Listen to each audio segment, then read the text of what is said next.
Kai, bawa ya nake ganin wannan kaman dogon yaro ba. Yare, kai mantar kawai.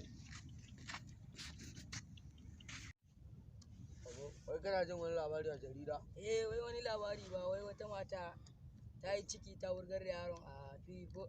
Shi ne wani dan sholi can suka tsinta. Yanzu ka san yadda yan sholi suke ba a bar su zauna a cikin gari ba. Kai da gaske ba.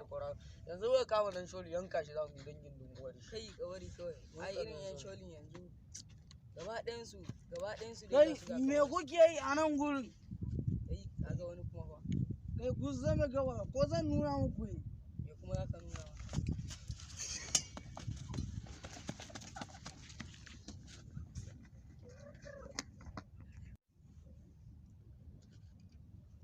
Car uba, kaga dan sholi da kokari.